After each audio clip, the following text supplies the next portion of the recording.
अस्सलाम वालेकुम वरहमतुल्लाहि वबरकातुहू। मेरे प्यारे बच्चों, जैसा कि हम लोगों ने गुज़श्ता कल सबक की तारुफ़ में ये जानने की कोशिश की थी कि हम लोग सोशल साइंस में 7वीं क्लास में 3 किताब को पढ़ेंगे। हमारे माहौल, हमारे माज़ी और समाजी व सियासी ज़िंदगी। तो हम लोग इन तीनों किताब में से एक किताब हमारे माहौल से सबक को शुरू किए और उसका जो पहला चैप्टर है वो चैप्टर है माहौल, यानी हमारे माहौल का पहला चैप्टर माहौल। तो इसको हम लोग पढ़ते हैं। आइए हम लोग अपनी शुरू करते हैं। पहले हम लोग इसको कैसे पढ़ेंगे, पहले रीडिंग करेंगे। रीडिंग करने के बाद कहीं अगर कुछ समझ में ना आए तो उस पे हम लोग बहस मुबाहिसा करेंगे, फिर फर्दर समझने की कोशिश करेंगे। तो आइए शुरू करते हैं। लंबी छुट्टी के बाद रवि ने दोबारा स्कूल जाना शुरू किया तो उसने गौर किया कि स्कूल से मिला हुआ जो खेल का मैदान था उसमें खुदाई का काम हो रहा है। लोगों ने बताया कि यहाँ पर एक बड़ी इमारत बनाई जा रही है जिस पे बहुत से रिहाइश मकाने बनाए जाएंगे। अब क्या हो रहा है कि जो इमारत बनाए जाएंगे जिसकी वजह से मैदान को उजाड़ा जा रहा है, क्योंकि वहाँ रिहायशी मकान बनाने के लिए प्लान शुरू हुआ है। आगे देखिए उन लोग की बहस मुबाहिसा और गुफ्तगू कैसे होती है।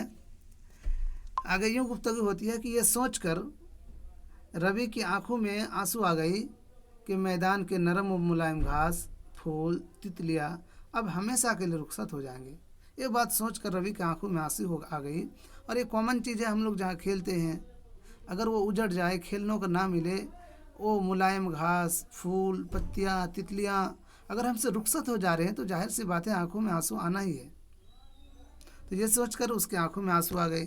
फिर आगे देखिए क्या होता है कि उसने अपने हम जमात साथियों के साथ इस सिलसिले में बातचीत की कि अब ये मैदान उजड़ जा रहे हैं, यहाँ के घास सब ख़त्म हो जाएंगे, तितलियाँ उड़ के चली जाएंगी। तो इस तरह की बातचीत शुरू कर दिए। स्कूल शुरू होने पर जब सब दुआ के लिए इकट्ठे हुए, जैसे हम लोग असेंबली करते हैं तो दुआ के लिए इकट्ठे हुए, तो प्रिंसिपल साहब ने भी बहुत अफसोस के साथ बताया कि देखिए हमारा माहौल किस तरह बदल रहा है, हमारा माहौल देखिए अब किस तरह बदल रहा है। ये सोच के बहुत प्रिंसिपल साहब को अफसोस हुआ और अफसोस के साथ उन्होंने क्लास शुरू किया, असेंबली टीचर टॉक शुरू किया। तो जो जमात में रवि ने अपनी उस्तानी से सवाल किया। जब क्लास शुरू हो गई तो जमात में फिर रवि ने क्या कि क्लास में जाके अपने उस्तानी जो टीचर हैं, टीचर से सवाल किया कि टीचर ये माहौल क्या है, ये माहौल क्या है, ऐसे सवाल किए। तो उस्तानी ने जवाब दिया कि जो कुछ आप अपने चारों तरफ देखते हैं उसको माहौल कहते हैं। बहुत ही आसान अल्फाज में उन्होंने बताया कि जो कुछ आप अपने चारों तरफ देखते हैं उसे माहौल कहा जाता है। जो कुछ भी आप अपने चारों तरफ देखते हैं उसको क्या कहते हैं, माहौल कहते हैं। तो ये हो गई माहौल की आप अपने चारों तरफ देखते हैं, जैसे पेड़ पौधे, सड़क, नदी नाले, मकान, बिल्डिंग्स, हॉस्पिटल्स, ये सारी चीज़ें माहौल में ही शुमार किए जाते हैं। किसने कहा, ये उस्तानी ने कहा। तो आगे आइए, यदि हमसे सवाल ये किया जाए कि माहौल किसको कहते हैं तो हम लोग जवाब कैसे देंगे कि जो कुछ हमारे आसपास, जो कुछ अपने चारों तरफ हम देखते हैं उसे माहौल कहा जाता है। तो हम अपने आसपास जो कुछ देखेंगे उसे माहौल कहेंगे। तो ये माहौल की डिफिनेशन हो गया। तो आगे देखिए, रवि ने कहा इसका मतलब स्कूल की इमारत, मेज़, कुर्सी और खुला मैदान, सड़कें, कूड़ा, ये मेरे दोस्त ये सब माहौल का हिस्सा है। और ताज्जुब करके कहते हैं कि ये सारे चीज़ माहौल का हिस्सा है। इसको समझिए कि जितने भी हमारे आसपास हैं, स्कूल की इमारतें, मेज़, कुर्सी और खुला मैदान, सड़कें, कूड़ा, ये सारे चीज़ हमारे माहौल का ही हिस्सा है। कूड़ा करकट भी हमारे माहौल का ही हिस्सा है। तो उनका जवाब ताज्जुब अंदाज में देखिए। हाँ, उस्तानी ने जवाब दिया कि जी बिल्कुल ऐसा ही है कि जो कुछ भी हम लोग देखते हैं वो सारी चीज़ क्या है, माहौल में है। लेकिन एक प्रश्न करता है, लेकिन इसमें से कुछ कुदरत के ज़रिए तख्लीक किए गए हैं, मसलन पहाड़, दरिया, दरख्त, जानवर और कुछ इंसान के ज़रिए, मसलन इंसान के ज़रिए तख्लीक की गई, जैसे मसलन सड़कें, मोटर गाड़ियाँ, कपड़े, किताबें, ये सारी चीज़ें क्या है, ये सारी चीज़ें यहाँ दो तरह की चीज़ बताएगी। पहली चीज़ तो है कि कुदरत के ज़रिए, और दूसरी चीज़ बताई गई इंसान के ज़रिए। तो कुदरत के ज़रिए में पहाड़ दरिया दरख्त जानवर ये सब चीज़ें हैं, जबकि इंसान के ज़रिए में लिखा है कि सड़कें, मोटर गाड़ियाँ, कपड़े, किताबें, ये सारी चीज़ों को माहौल के अंदर शुमार किया गया है। आइए आगे हम लोग देखते हैं कि अब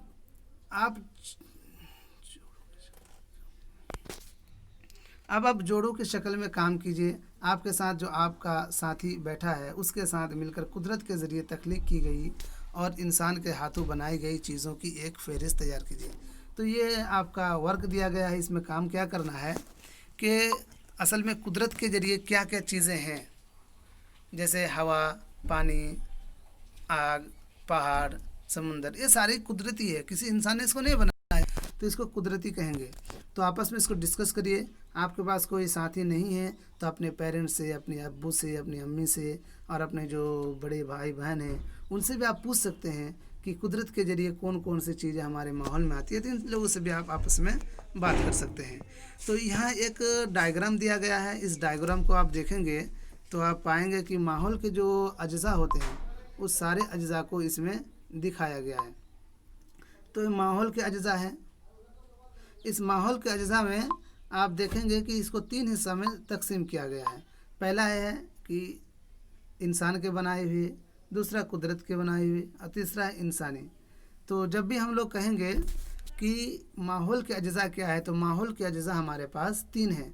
पहला हो गया कुदरत के बनाए हुए, दूसरा इंसान के बनाए हुए और तीसरा हो इंसानी।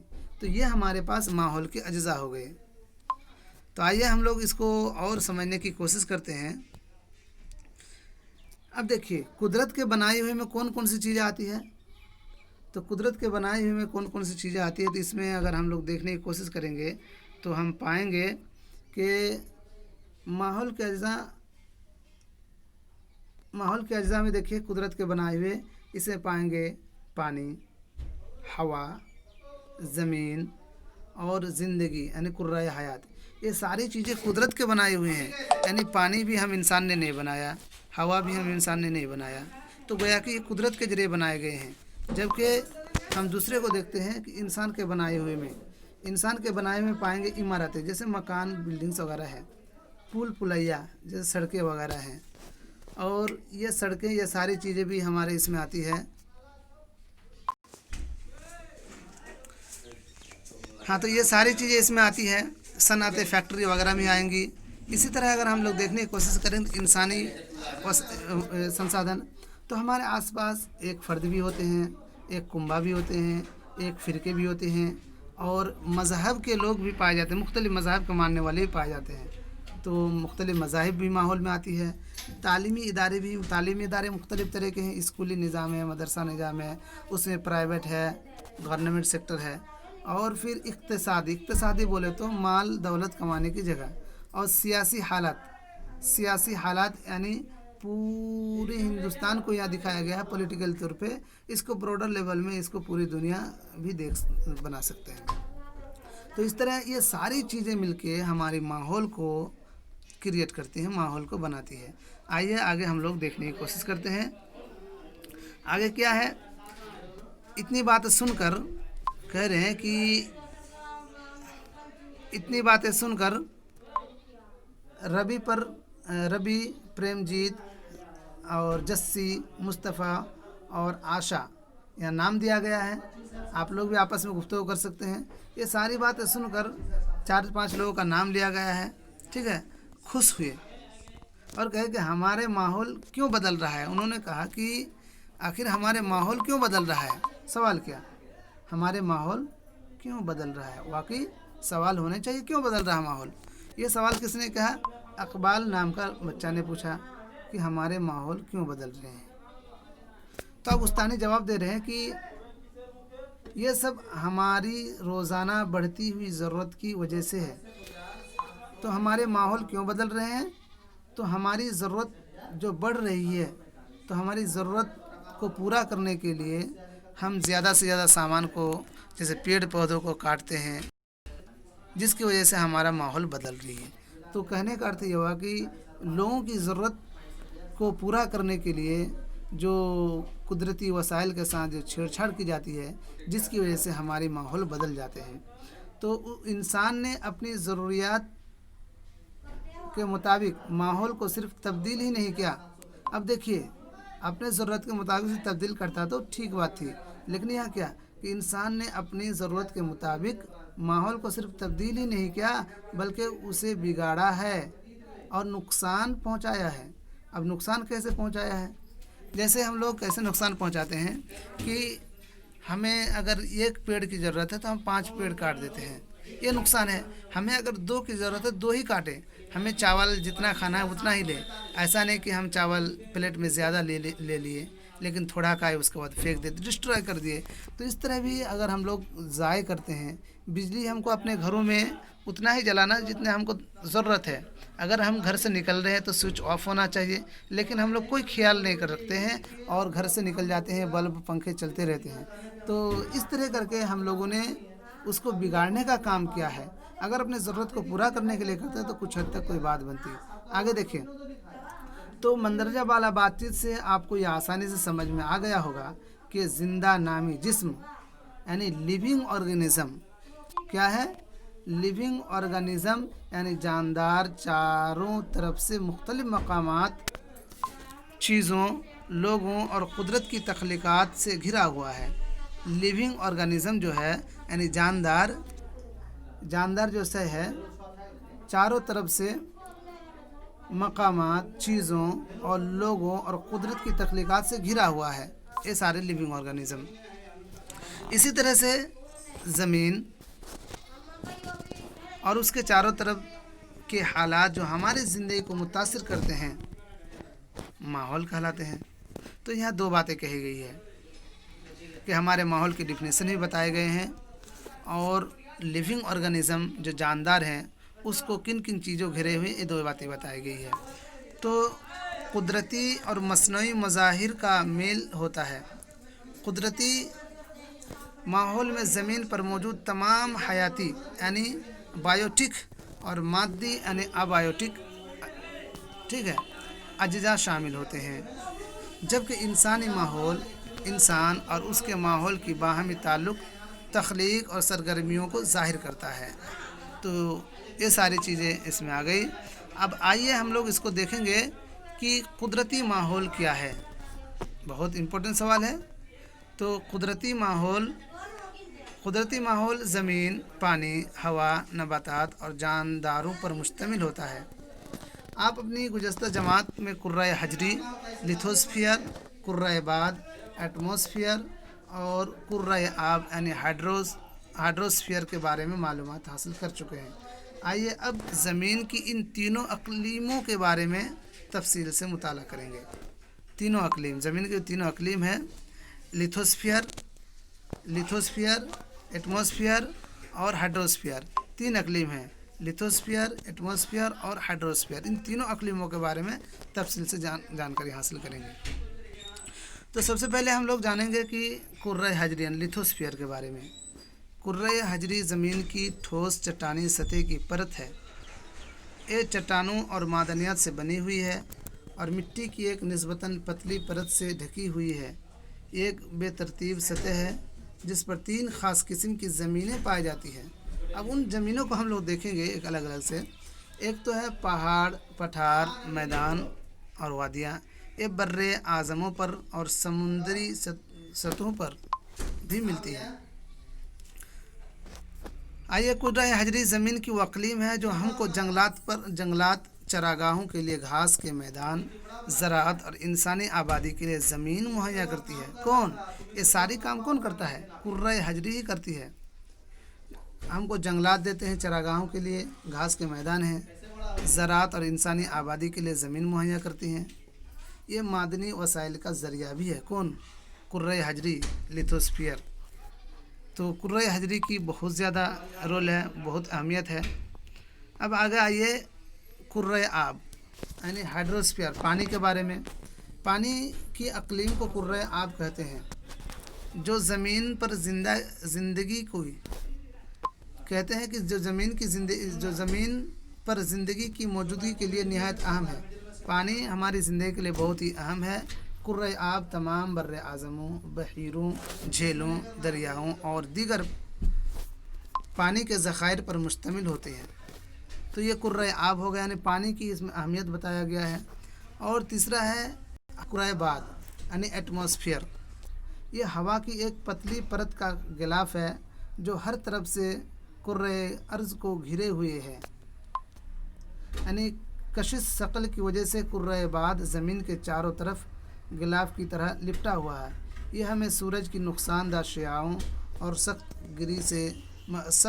सख्त गर्मी से महफूज रखता है। ये मुतअद्दिद गैसों, पानी के बुखारात और धूल के ज़र्रात से मिलकर बने हैं। कौन? कुर्रे बाद मुख्तलिफ़ गैसों, पानी के बुखारात और धूल के ज़र्रात से मिलकर बने हुए हैं। कुर्रे बाद की किसी भी तब्दीली का असर अब आपको हवा पर पड़ता है। अब देखिए इन तीनों का मजमुआ, आप देखिए कुर्रे हयात है, बायोस्फीयर, इन तीनों का मजमुआ है कुर्रे हयात, यानी ज़िंदा दुनिया, इलाका, नबातात। देखिए आगे हम लोग देखेंगे कि कुर्रे हयात यानी बायोस्फीयर यानी ज़िंदा दुनिया, इलाका, नबातात और हैवानात से मिलकर बना है। अर्ज़ या ज़मीन का छोटा सा तंग इलाका है जहाँ ज़मीन, पानी और हवा की बाहमी तफ़ाउल के ज़रिए हयात मुमकिन है।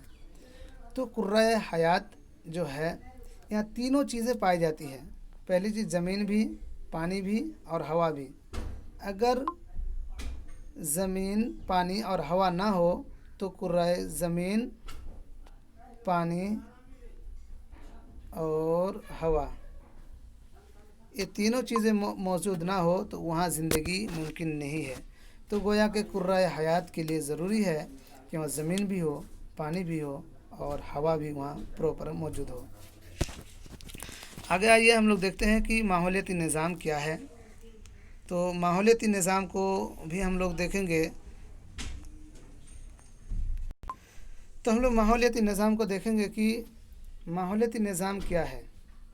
तो माहौलियाती निज़ाम, जैसे कि हम लोगों ने अभी देखा कि रवि अपनी क्लास में डिस्कस कर रहे थे, कह रहे थे कि रवि की जमात की एनसीसी कैंप के दौरान जस्सी ने कहा, कितनी तेज़ बारिश हो रही है।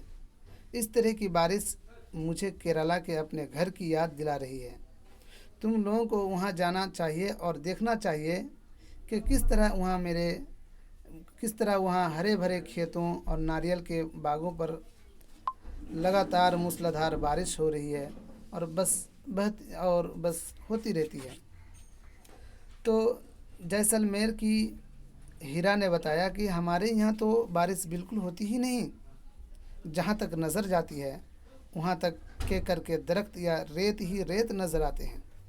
तो देखिए यहाँ दो तरह की बातें हो रही है। पहली नंबर बात है कि जस्सी बता रही है केरला वाली बात कि जहाँ बारिश बहुत ज़्यादा होती है, नारियल के बागीचे बहुत ज़्यादा होते हैं और जहाँ मूसलाधार बारिश भी होती रहती है। जबकि जैसलमेर की हीरा बताती है कि इनके यहाँ तो बारिश ही नहीं होती है। जैसलमेर कहाँ है? जैसलमेर राजस्थान में है, यहाँ बारिश बहुत कम होती है। कहते हैं कि हमारे यहाँ तो सिर्फ कीकर के दरख्त पाए जाते हैं बहुत ज़्यादा और रेत यानी बालू बहुत ज़्यादा मिलते हैं। तो लेकिन अब आप लोगों को वहाँ ऊँट भी नज़र आएगी। कहाँ? राजस्थान के जैसलमेर में। आइए आगे देखते हैं कि हीरा ने कहा कि सिर्फ यही नहीं, अगर आप हमारे रेगिस्तान का दौरा करें तो आपको सांप, छिपकलियाँ और दीगर कीड़े मकोड़े भी नज़र आएंगे। किसने कहा? ये बातें हीरा ने कहा। हीरा कहाँ की है? जैसलमेर की है। और ये जैसलमेर कहाँ है? राजस्थान में है। तो ये जैसलमेर की बातें कर रहे हैं। तो रवि ने ताज्जुब से कहा, जानवर, पेड़ पौधे और लोगों के रहन सहन में मुख्तलिफ मकामात पर फ़र्क क्यों नज़र आता है? बहुत ही इम्पोर्टेंट सवाल इन्होंने करा है कि जानवर, पेड़ पौधे और लोगों की रहन सहन में मुख्तलिफ मकामात पर फ़र्क क्यों नज़र आता है? बेहतरीन सवाल इन्होंने किया, किसने किया? रवि ने किया। तो आइए हम लोग देखते हैं, तो क्या इनका आपस में कोई रिश्ता है? तो यकीनन लोगों की रहन सहन, लोगों की लिविंग स्टैंडर्ड और वहाँ के आबो हवा बहुत ही मायने रखता है। इन दोनों के बीच बहुत ही बेहतरीन रिश्ता है। आइए हम लोग इसको भी समझने की कोशिश करते हैं। तो इसके जवाब में उस्तानी जो क्लास टीचर हैं वो जवाब दिया कि हाँ ऐसा ही होता है, ये बात सच है। मैंने इन सबों की गुफ्तगू को उन्होंने तस्दीक किया और कहा कि हाँ केरला में बारिश बहुत ज़्यादा होती है, जैसलमेर में बारिश कम होती है और यहाँ रेत बहुत ज़्यादा है, केकर के पत्ते पाए जाते हैं, ऊँट पाए जाते हैं। इन सारी बातों की तस्दीक मैडम उस्तानी ने की। तो आइए हम लोग आगे देखते हैं। तमाम जानवरों, इंसानों और नबातात का अपने करीबी माहौल पर इन्हिसार होता है। जो तमाम जानवर होते हैं, इंसान होते हैं, नबातात होते हैं, अपने करीबी माहौल पर इन्हिसार होता है। अक्सर ये आपस में भी एक दूसरे पर मुनहसिर रहते हैं। अब ये भी देखने वाली बात है कि हम दरख्त पे किस तरह डिपेंड रहते हैं और एक पेड़ पौधे ज़मीन पे किस तरह डिपेंड होते हैं, इंसानों पे किस तरह डिपेंड होते हैं। इन रिश्तों को भी समझना बहुत ज़रूरी है। तो आगे देखते हैं कि माहौलियाती निज़ाम में मादी और हयातियाती अज्जा का आपस में माहौलियाती निज़ाम में मादी और हयातियाती अज्जा का आपस में रिश्ता होता है। वो रिश्ता क्या है?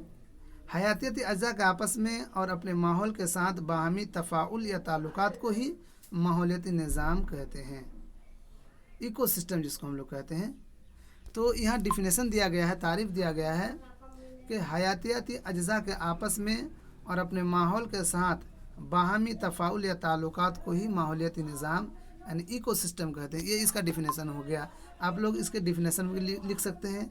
यदि सवाल ये किया जाए आपसे कि इकोसिस्टम, व्हाट इज़ इकोसिस्टम, माहौलियाती निज़ाम क्या है, माहौलियाती निज़ाम क्या है, तो आप जवाब देंगे कि हयातियाती अज्जा के आपस में और अपने माहौल के साथ बाहमी तफ़ाउल या ताल्लुकात को ही माहौलियाती निज़ाम इकोसिस्टम कहते हैं।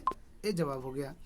तो बड़े बारानी जंगलात, घास के मैदान, रेगिस्तान, पहाड़, झील, दरिया, समंदर, यहाँ तक कि एक छोटे से तालाब का भी माहौलियाती निज़ाम होता है, यानी इकोसिस्टम होता है। सबके अपनी अपनी इकोसिस्टम होता है। तो आपसे सवाल ये पूछा जा सकता है कि माहौलियाती निज़ाम क्या है और क्या समंदर का भी अपना कोई इकोसिस्टम हो सकता है? तो इसका जवाब होगा जी हाँ, समंदर, झील, पहाड़, यहाँ तक के तालाब का भी अपनी माहौलियाती निज़ाम होता है। तो क्या आपके ख़्याल में इस पार्क का एक माहौलियाती निज़ाम था जहाँ रवि और उसके दोस्त खेला करते थे?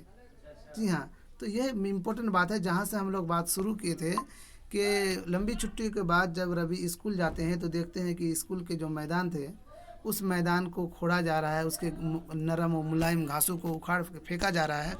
तो उनके मन में एक तरह का सवाल पैदा हुआ और कहा कि यहाँ नरम नरम घास, तितलियाँ, ये सारे रुखसत हो जाएंगे।